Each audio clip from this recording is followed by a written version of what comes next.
मेरे पति को हर रात दूध पीने की आदत थी। उनको दूध पिए बिना नींद ही नहीं आती थी। लेकिन कभी कभी मैं घर के कामों में इतना व्यस्त हो जाती थी कि मैं उनकी इस आदत के बारे में भूल ही जाती थी। एक दिन वो मेरे पास आकर बोले, काव्या, तुम्हें क्या हो गया है? तुम रोज मेरा दूध कैसे भूल जाती हो? दरअसल कुछ दिनों से मैं काम में इतना व्यस्त थी कि कुछ बातें तो मुझे याद ही नहीं रहती थी, और कुछ बातें ऐसी हो जाती थी जिनके बारे में मैं पूरा दिन सोचती रहती थी। उनकी बात सुनकर मैं एकदम से घबरा गई और किचन में आ गई। मैंने दूध गर्म किया और वापस अपने कमरे में जाने लगी। तभी मैंने सुना कि सासू माँ के कमरे से कुछ अजीब सी आवाजें आ रही हैं। वो बार बार कह रही थी कि अब बस भी करो, मैं बहुत थक गई हूँ। उस वक्त उनके साथ कमरे में कोई और भी था, जिसने कहा, अभी मैंने ऐसा भी क्या कर दिया है जिससे तुम थक गई हो? अब आओ, मेरे पास आ जाओ। ये सारी आवाजें सुनकर तो मैं हैरान परेशान रह गई थी और मैं वापस अपने कमरे में आ गई। कमरे में आकर मैंने अपने पति को दूध पिलाया और हम दोनों सोने के लिए लेट गए। मेरे पति तो सो चुके थे, लेकिन जैसे ही मैं सोने वाली थी वही आवाजें फिर से आने लगी। मैं यही सोच रही थी कि वैसे तो मेरे ससुर देखने में बहुत ही दुबले पतले से हैं, लेकिन वो तो सासू माँ की चीखें ही निकाल देते हैं। मैं भी बिल्कुल ऐसा ही पति चाहती थी जो मेरी भी चीखें निकाल दे। लेकिन मेरा पति तो शुरू होते ही खत्म हो जाता था। वो तो 2 मिनट में ही थक जाते थे और इस बात पर ध्यान भी नहीं देते थे कि मैं खुश हुई भी हूँ या नहीं। यही सब सोचते सोचते कब मेरी आंख लग गई मुझे पता ही नहीं चला। सुबह उठकर जब मैं किचन में गई तो मेरी सासू माँ अपने लिए चाय बना रही थी। उनको देखकर फिर से मेरे दिमाग में वही सारी आवाजें गूंजने लगी। उनकी शक्ल देखकर ही पता चल रहा था कि उन्होंने रात में कितना अच्छा समय बिताया है। थोड़ी देर बाद मेरे ससुर जी भी आ गए। सासू माँ ने उनको भी चाय बनाकर दे दी और वो दोनों अपने कमरे में चले गए। मैं भी घर के कामों में व्यस्त हो गई। दोपहर में मैंने खाना बनाया और सब खाना खाकर अपने अपने कमरे में चले गए। मैं भी अपना सारा काम खत्म करके अपने कमरे में जा ही रही थी कि तभी अपने सामने का नजारा देखकर मैं हैरान ही रह गई। सासू माँ के कमरे से फिर से वही सारी आवाजें आ रही थीं जो कल रात को आ रही थी। मैं उनके दरवाजे के पास जाकर खड़ी हो गई। सासू माँ फिर से वही सब कह रही थी कि अब बस करो, मैं बहुत थक गई हूँ। मैं अब उस उम्र में नहीं हूँ कि ये सब बर्दाश्त कर सकूं। अब ये सारी आवाजें मेरे दिमाग में गूंजने लगी थीं। थोड़ी देर बाद मैं अपने कमरे में आ गई और यही सब सोचने लगी कि ससुर जी ऐसी कौन सी दवाई खाते हैं जो इस उम्र में भी उनके पास इतनी ताकत है। मैं चाहती थी कि मैं अपनी सासू माँ से पूछूं कि उन्होंने ससुर जी को क्या खिलाया है। तभी मेरी सासू माँ भी अपने कमरे से बाहर आ गईं। उनका चेहरा तो ठीक था, लेकिन वो अपने दोनों हाथ अपनी पीठ पर रखे हुई थीं और यही कह रही थीं कि पता नहीं ये पीठ का दर्द कब मुझे छोड़ेगा। उनकी बातें सुनकर मैं चौंक गई। मैं सोच रही थी कि कमरे से तो कुछ और ही आवाजें आती हैं और बाहर आकर ये पीठ दर्द का बहाना करती है। पर अब मैं यह पता करना चाहती थी कि सासू माँ ससुर जी को क्या खिलाती हैं।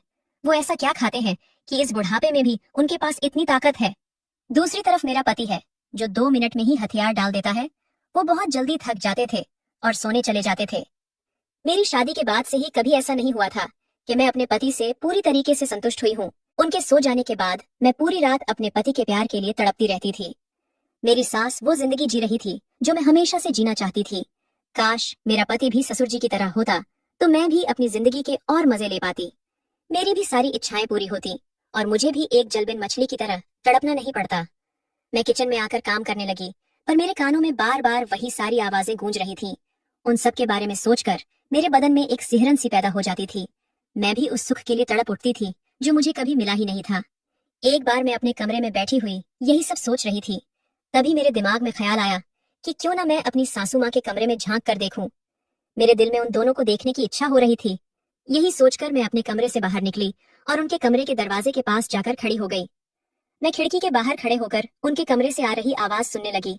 मेरी सासू माँ बोल रही थी कि बस करो, अब मेरे अंदर और हिम्मत नहीं बची है। तभी मेरे ससुर जी बोले, बस थोड़ा सा और बर्दाश्त कर लो, फिर तुम्हें परेशान नहीं करूंगा। ससुर जी की यह बात सुनकर मेरी सासू माँ चुप हो गई। अब मैं खिड़की से उनके कमरे के अंदर झांकने की कोशिश कर रही थी, क्योंकि मुझे देखना था कि अंदर क्या हो रहा है। पर उनकी खिड़की पर पर्दे लगे हुए थे, इसलिए मुझे अंदर का कोई नजारा दिखाई ही नहीं दे रहा था। मैं उदास होकर वापस अपने कमरे में आकर बैठ गई। जैसे ही मैं अपने बिस्तर पर जाकर बैठी, मेरे पति ने एक अजीब सी आवाज में मुझसे पूछा, काव्या, इतनी रात को तुम कहाँ गई थी? वो शक भरी निगाहों से मेरी तरफ देख रहे थे और कहने लगे, मैं इतनी भी गहरी नींद में नहीं सोया था कि अगर तुम मुझे छोड़कर चली जाओ तो मुझे पता नहीं चलेगा। अब बताओ कहाँ गई थी? मैंने घबराई हुई आवाज में कहा। मुझे कमरे में घुटन महसूस हो रही थी, इसलिए बाहर हवा खाने गई थी। वो बोले, अगर तुम्हारी तबीयत ठीक नहीं थी तो मुझे बता देती। इतनी रात को कमरे से बाहर जाने की क्या जरूरत थी? इतना कहकर वो फिर से सो गए। मैं अपने पति को नहीं बता सकती थी कि मेरे मन में किस तरह के तूफान आ रहे हैं, और उन्होंने जानने की कोशिश भी नहीं की। एक दिन मेरे पति ने कहा कि उनको ऑफिस के काम की वजह से 2-3 दिनों के लिए शहर से बाहर जाना पड़ेगा। सच कहूं तो यह सुनकर मैं बहुत खुश हुई थी, क्योंकि मेरे दिमाग में यही चल रहा था कि अब मैं आराम से सासू माँ के कमरे में झांक पाऊंगी। मैंने अपने पति के जाने की तैयारियां शुरू कर दी। उनका टिफिन तैयार किया, उनका बैग पैक किया, और थोड़ी ही देर बाद वो निकल गए। पति के जाने के बाद मैं रात के खाने की तैयारी करने लगी। मैंने जल्दी से खाना बनाया और अपने सास ससुर को खिला दिया। खाना खाकर वो दोनों टहलने चले गए। मैं उन्हें देखकर हैरान थी कि इस उम्र में भी वो दोनों कितना खुश रहते हैं। उन दोनों के बीच का प्यार साफ साफ दिखाई देता है। ससुर जी अपने मन की सारी बातें सासू माँ से शेयर किया करते हैं। दोनों के बीच का प्यार आज भी जिंदा है। मैंने जल्दी जल्दी से अपने सारे काम खत्म किए और सासू माँ के कमरे में जाकर छिप गई। खिड़कियों पर पर्दे पड़े होने की वजह से बाहर से कुछ भी दिखाई नहीं देता है, इसीलिए मैंने उनके कमरे में छुपने का प्लान बनाया था। मैं ऐसी जगह छुप कर बैठ गई थी जहाँ वो दोनों मुझे नहीं देख सकते थे। मैं काफी देर तक वहीं बैठे बैठे उन दोनों का इंतजार करती रही। मैं थक चुकी थी और अब मेरे अंदर उन दोनों को देखने की उत्सुकता ही खत्म हो गई थी। थोड़ी देर बाद वो दोनों अपने कमरे में आए और बेड पर बैठ गए। उसके बाद मैंने वो सब देखा जिसे देखकर मेरे होश ही उड़ गए।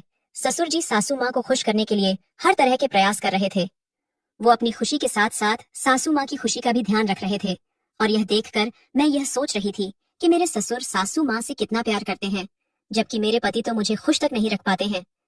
मैं सोच रही थी कि आखिर वह कौन सी चीज है जो मेरी सासू माँ मेरे ससुर जी को खिलाती है, जो वो अभी तक इतना ताकतवर है।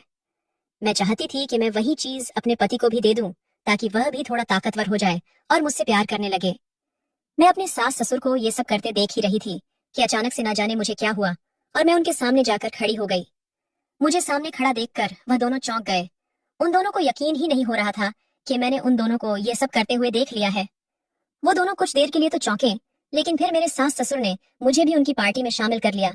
मैंने भी उन दोनों के साथ खूब एंजॉय किया। कुछ घंटों बाद जब मैं उनके कमरे से बाहर निकली तो मैं बहुत थक चुकी थी। उसके बाद मैं बाथरूम गई और वहां जाकर खुद को साफ किया। मैं इतना थक चुकी थी कि मैं बस अपने कमरे में आकर लेट गई और ना जाने कब मेरी आंख लग गई। सुबह उठकर जब मैं किचन में गई तो मेरी सासू माँ अपने लिए चाय बना रही थी। मुझे देखकर वो गुस्से में बोली, अगर आज तू हमारे कमरे में आई तो तेरे लिए बिल्कुल भी अच्छा नहीं होगा। मैंने भी गुस्से में जवाब दिया, अगर ससुर जी बुलाएंगे तो जरूर आऊंगी, आप कौन होती हो मुझे रोकने वाली। इतने में मेरे ससुर जी कमरे से बाहर आ गए और पूछने लगे कि क्या बात हो रही है। मैंने कहा, देखिए ना ससुर जी, सासू माँ मुझे आपके कमरे में आने से मना कर रही है। अगर आप भी यही चाहते हो तो मैं आप दोनों के कमरे में बिल्कुल भी नहीं आऊंगी। ये सुनते ही ससुर जी को गुस्सा आ गया। वो सासू माँ से बोले, तुम उसको मना क्यों कर रही हो? इस घर पर जितना हक तुम्हारा है उतना उसका भी है। वह जब चाहे हमारे कमरे में आ सकती है। जो काम तुम नहीं कर पाती हो वो काम बहू अच्छे से करती है, इसीलिए मुझे कोई दिक्कत नहीं है अगर वो हमारे कमरे में आकर हमारी पार्टी ज्वाइन करती है। और इतना कहकर ससुर जी वहां से चले गए। अब मैंने रोज ही उनके कमरे में जाना शुरू कर दिया था। मुझे जो खुशी अपने पति से नसीब नहीं हुई वो खुशी मुझे अपने सास ससुर के साथ मिलती थी। धीरे धीरे समय बीतता गया और अब मेरी सास को भी मेरे उनके कमरे में आने से दिक्कत नहीं थी। कमेंट करके जरूर बताइएगा कि आपको ये कहानी कैसी लगी। अगर आपको ये कहानी पसंद आई हो तो इसे लाइक करें और अपने दोस्तों के साथ भी शेयर करें। आगे भी ऐसी रोमांचक कहानियों के लिए हमारे चैनल को सब्सक्राइब करें और बेल आइकन दबाना ना भूलें।